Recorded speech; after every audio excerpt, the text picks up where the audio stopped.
So I have my document and I've made it 11 by 17, so it's nice and long. This is one way to make a pattern. This is kind of the old school version of making a pattern. And so what I did was I created a whole bunch of half circles.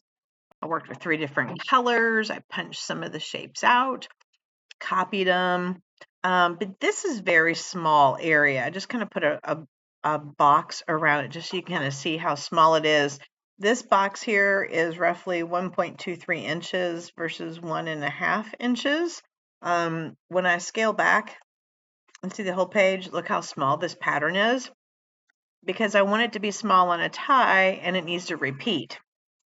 So starting small with an icon, if you want to make a pattern, is sort of the smart thing to do, because it's going to multiply and cover the tie, but you want it to be rather small. If you look at your own ties and they have patterns on them, they're pretty small.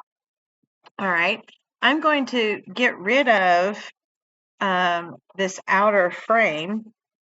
All right, and here I am with my actual pattern. I'm going to select it. I'm going to go up to Object, Pattern, Make.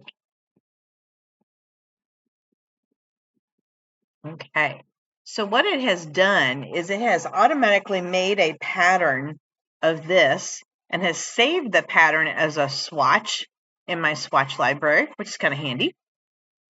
That means I could use it again on something else. It's already pre-made. It's saved in this format.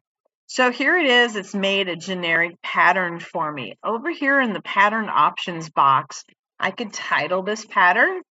This one is just numbered because it's the 3rd time I've done this. So it's new pattern 3, but you can give it a name. Under the type of grid, this is where you can play around a bit.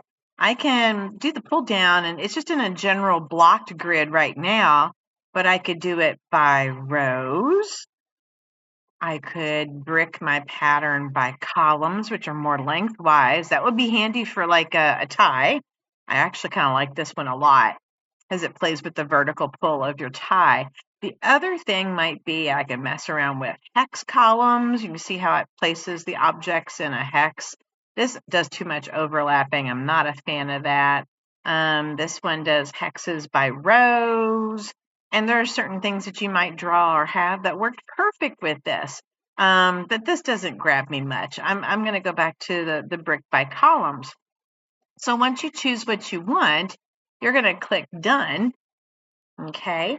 And then I can eliminate this little guy. I'll put a brand new layer on, and I can come along here and draw myself a rectangle that covers this entire 11 by 17 space. Look at that. And it has now put, because I selected that to be my fill, it is now filling this whole space. So this 11 by 17 paper ideally would get printed out twice, and we would slice it down the middle on the trimmer, roto trim, and then you have 4 sections, and we try to piece together the pattern as closely as we can, so that we can make it seamless. And then we are going to place the tie on it and then heat press it so this pattern goes continuously across your tie. So this is one way of creating, sort of the old school way of creating a pattern. It starts with some shapes that you've drawn, right? It starts with your own little shape that you have created, and you make it nice and small, and then we tell the computer to make a pattern from that, and it will repeat it in different kinds of layouts that you might envision. The end.